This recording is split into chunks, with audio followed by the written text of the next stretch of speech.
Welcome Trinidad and Tobago to our News 4 report, a product of the Government Information Services Limited and the Ministry of Communications. I'm Nicola Barito. Let's take a look at the headlines.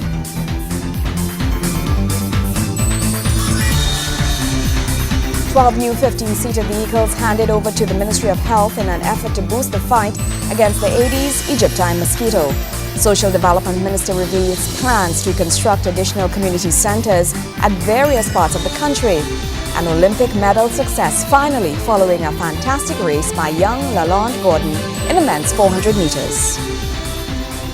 Thank you for joining us. 12 new Toyota 15-seater vehicles have been handed over to the Ministry of Health in an effort to boost the fight against the Aedes aegypti mosquito.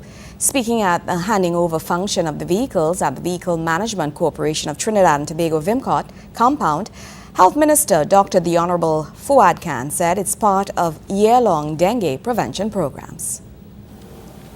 The Ministry of Health has received a boost in the fight against dengue through the addition of 12 new insect vector buses.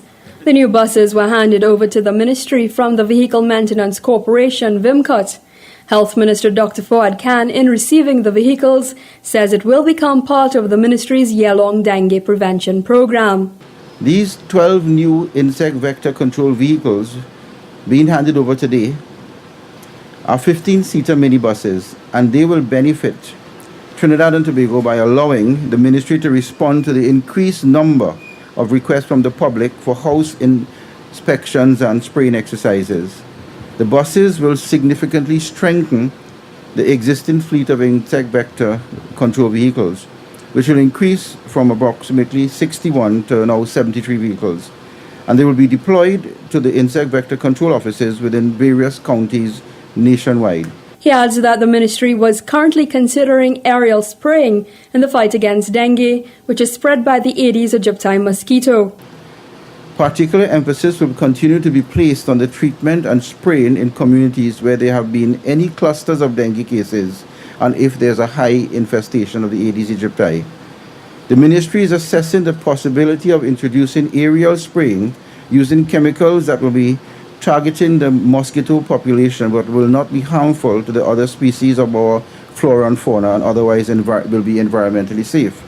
The minister says there has been a reduction in dengue outbreaks this year when compared to last year, and that every effort was being made to eradicate the spread of the disease throughout Trinidad and Tobago. I wish to take this opportunity to reassure the national community that we do not at this time have an outbreak of dengue fever in Trinidad and Tobago. In fact, there has been a decrease in the number of cases reported in 2012 compared to 2011. During the first 22 weeks of 2012, there were 1,250 reported cases of dengue fever, compared to 1,357 cases reported for the first 22 weeks in 2011.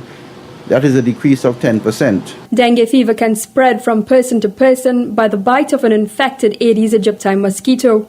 Symptoms can appear within 5 to 6 days of being bitten and can include headaches, high fever, muscle and joint pains, pain behind the eyes, vomiting and diarrhea. Persons said to be displaying any of these symptoms have been asked to seek medical treatment immediately. Kimberly Ramkalawan, News 4. Good news for tertiary students. The Minister of Tertiary Education, Dr. The Honorable Fazal Karim, says his ministry is making further commitments to the University of the Southern Caribbean by allocating $12.2 million for repair works. Minister Karim made this announcement during his feature address at the inauguration ceremony for the 26th President of the University of the Southern Caribbean.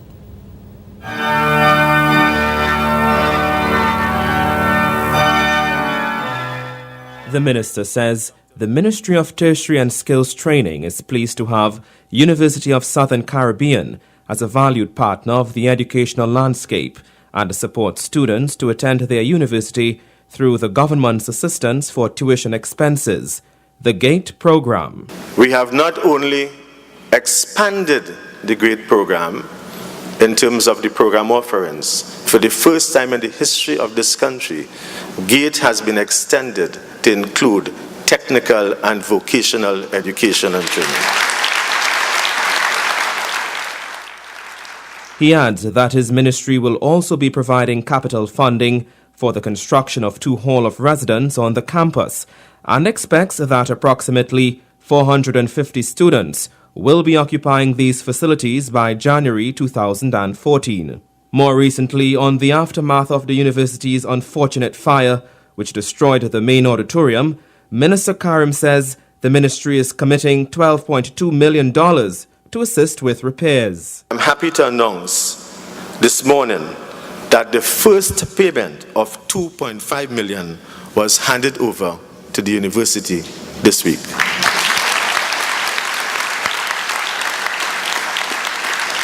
Our government, led by our distinguished Prime Minister, the Honorable Kamla Prasad Bissessa, is happy to lend this support to your Rebuilding from the Ashes initiative. For we believe that the values-based education you provide is in keeping with national priorities for building character in the youth, the future of our country. Minister Karim says he is certain that the implementation of this 5-fold vision will lead to significant growth for the university and for the people of Trinidad and Tobago, who will be primary beneficiaries. He also congratulated the university on its achievements and praised the new president, Dr. Clinton Anthony, for his determination, only attainable through years of hard work and dedication. I note Dr. Valley's bold vision, and may I add, his knowledge and common sense.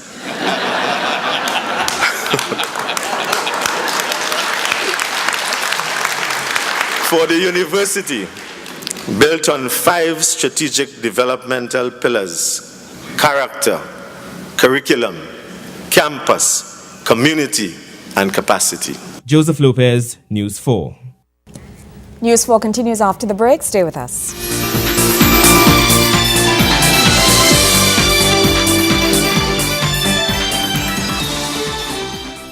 There's a spark of greatness in each of us. That spark is called personality. Individual gifts and talents provide the fuel to set that spark ablaze. Each child has the right to an education which values their personality and nurtures their talents, while teaching them to be respectful to their parents and their cultures.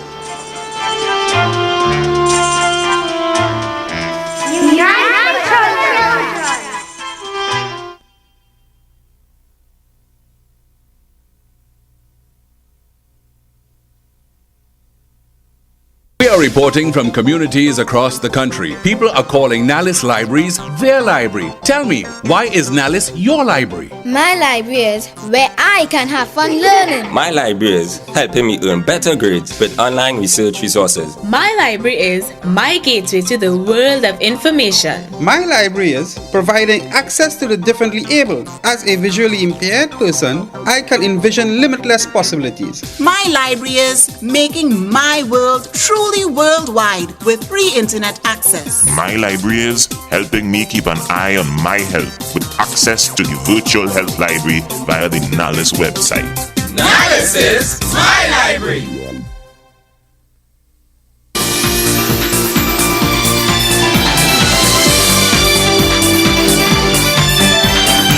Thank you for staying with us.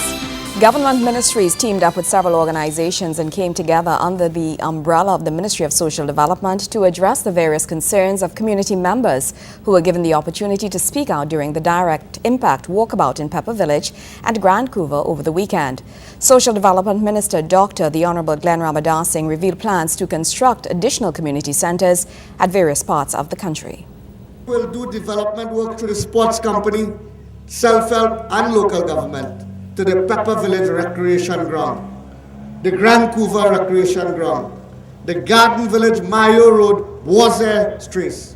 We will repair the following roads and ensure water is running through these roads: Batchasing Street, Cameroon Road, Chin Chin Lane, Chin Chong Lane, sorry. I normally have my Chinese in order. So, the community center in Grand Couva will be repaired. An activity center will be put in there to the tune of $1 million. Great plans being dished out for several communities throughout the country by Social Development Minister Dr. Glenn Ramadasing during a direct impact walkabout in Pepper Village. Dr. Ramadasing says a number of community centers and activity centers across the country will be constructed and repaired in order to foster better community collaboration. Community is important, but infrastructure is also important. Roads and drains and bridges link communities and bring business into the community and allow people to go out to work and earn an income and produce and be productive for the country.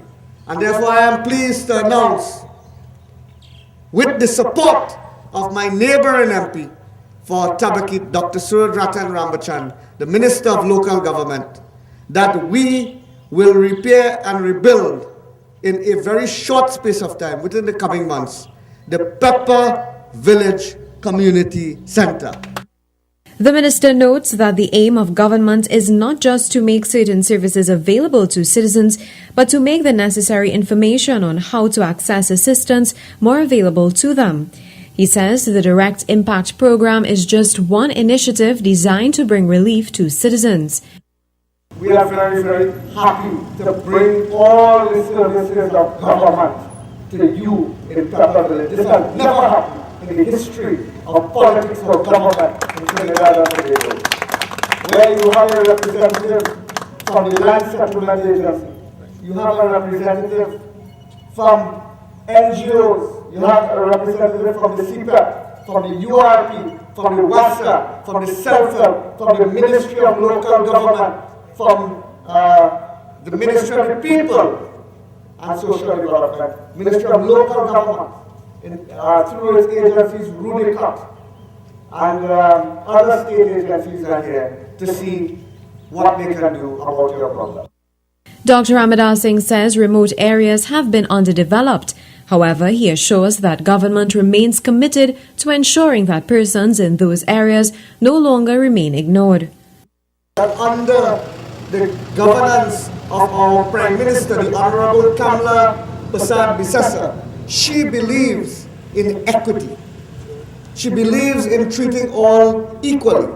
And therefore, gone are the days when people have to sell barbecue and curricue tickets to save the life of a child for $300,000 and $400,000. Today, if you are a taxi driver in Woodbrook, or you are a wakaman in Cedras, or you cooking in a roti shop in Central Trinidad, and your child needs life-saving surgery, you will get $1 million under the People's Partnership Government for your child, to save the life of your child. Vuna Bharath, News 4. Sport is up next, right after the break. Stay with us.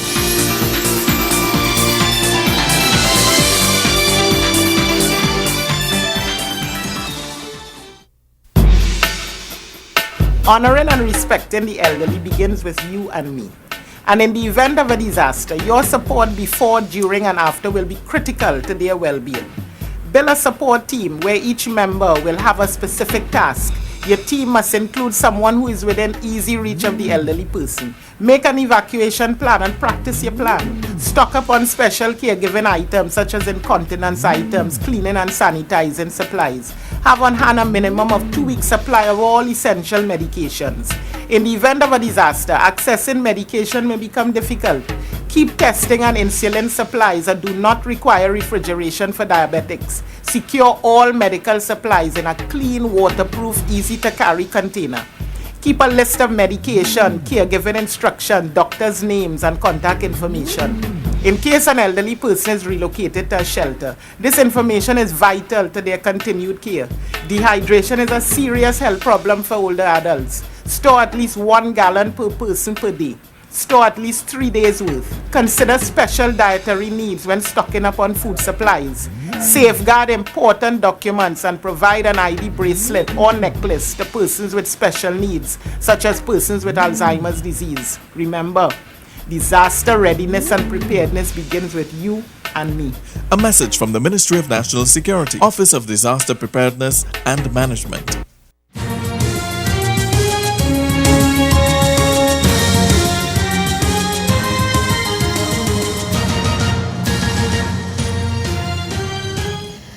After a host of final appearances at the London 2012 Olympics, medal success finally came to Trinidad and Tobago following a fantastic race by young Lalonde Gordon in the men's 400 meters.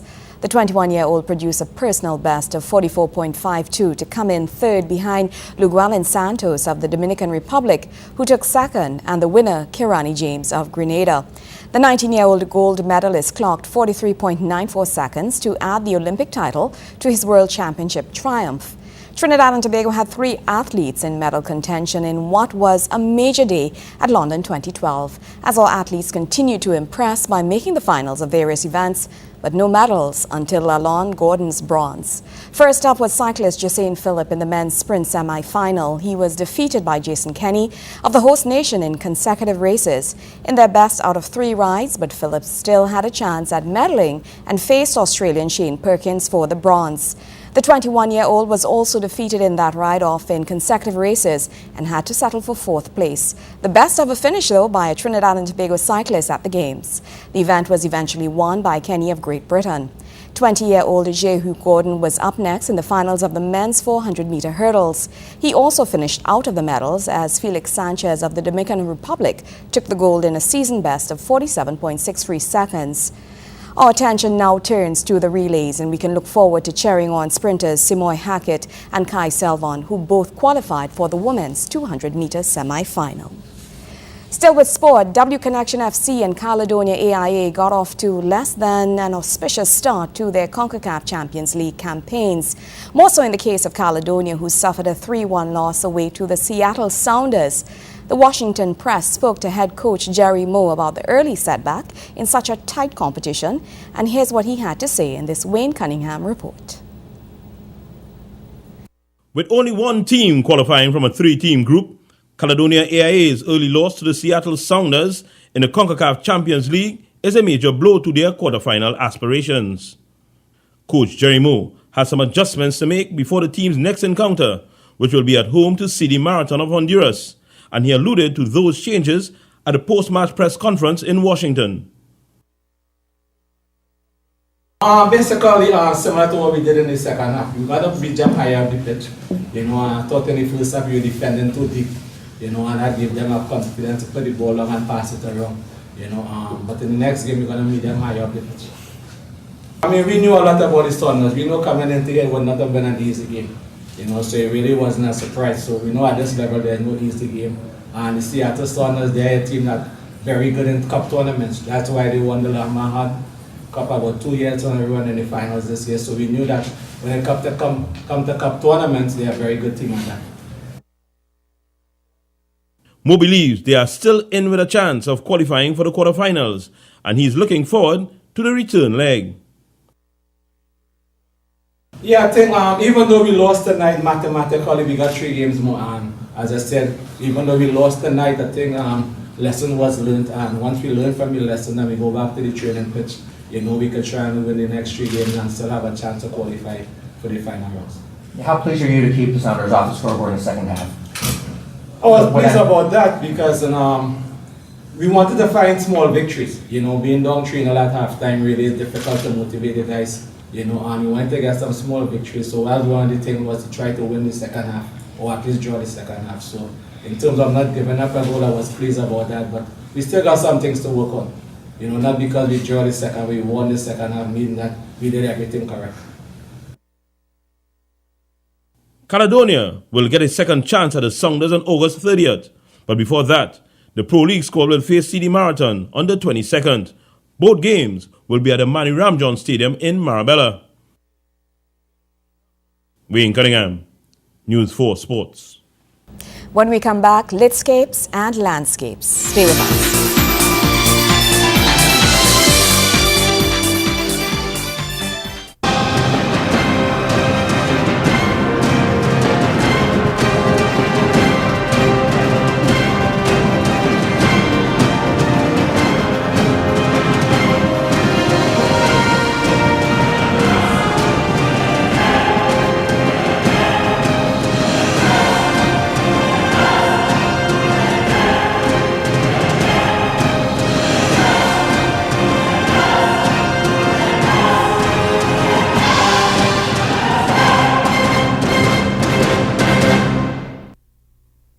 Never leave items like MP3 players, portable DVD players, laptops and briefcases on view inside your vehicle. It is an open invitation for a thief.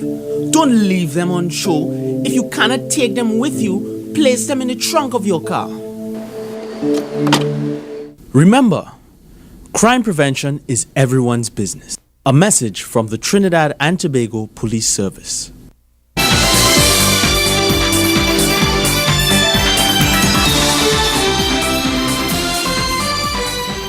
The book entitled Litscapes, Landscapes of Fiction from Trinidad and Tobago by Chris Rampersad was launched at Whitehall in Port of Spain.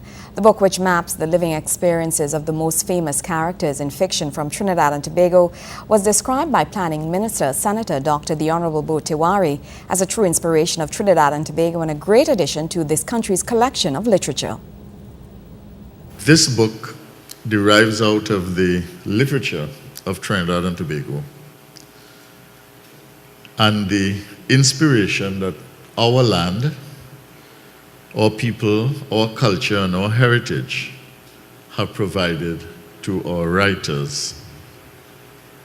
What has inspired them and what has given context to the work of writers of Trinidad and Tobago have in turn inspired this particular book here, Litscapes, which is a valuable addition to our literature and a meaningful guide to our literature and our literary landscape. So from my point of view, this is a book well worth reading, and it's a book well worth having and owning. The Planning Minister expressing delight on the launch of the book Litscapes. He says the book will go a long way in developing various sectors in society, including literacy and employment. I think this book can be a stimulus to readers and to reading. It can be an encouragement to literacy and literacy development, to empowerment of our people and our culture, and it can facilitate business as well as employment, this little book. It also demonstrates, this book, how one publication can make a big difference in a big industry such as the publishing industry, and how one little book can be a bridge to other sectors of the creative economy and the wider economy as well. There would have been art and artists involved, people involved in craft, the creation of banners. Out of this can come things like t-shirts, drama, staging, organizing, managing.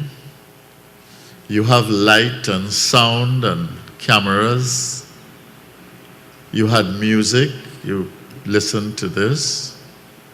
And after the event, of course, there will be cleaning and other requirements. And you might even get refreshment here, which means that the caterers were at work. Dr. Tiwari is revealing the wide variety of sectors which can be greatly impacted by the book launch. The linkages between a book and the launch of a book and the possibilities that derive out of that book, like music, film, animation, design, its link with tourism, its importance in education, its value in community development, and its function as source material for product development related to tourism, to tours, and of course to a range of knowledge services. Meanwhile, Dr. Tiwari is urging persons to identify and appreciate the extent to which the culture, heritage and creative products of this country are linked to the expansion of the services sector and labor-intensive industries. He says these sectors are all homegrown but have international interest. Dr. Tiwari is reiterating that government fully supports this initiative and is announcing that other additional books will soon be launched in the near future. The government of Trinidad and Tobago is happy to support the publication of this book, Litscapes, focus on landscapes of fiction in Trinidad and Tobago. We recognize it and support it as a book worthy of publication at a time of celebration of our 50th anniversary of independence. The government of Trinidad and Tobago has supported at least 2 other publications during the course of this year. One soon to be launched will be by HANSIB, which covers the evolution of our country over the last 50 years and which takes a look at the future of Trinidad and Tobago in the region and the world. Litscape features more than 300 full-color photographs of more than 500 fictional scapes, the ultimate companion to the rich fictional imaginations inspired by this country. The book also suggests more than a dozen walks and cross-country excursions with some of the greatest fictional characters in the modern age. Veena Bharath, News 4. Well, that's how we wrap up this edition of our News 4 report, a product of the Government Information Services Limited and the Ministry of Communications. I'm Nicola Barreto.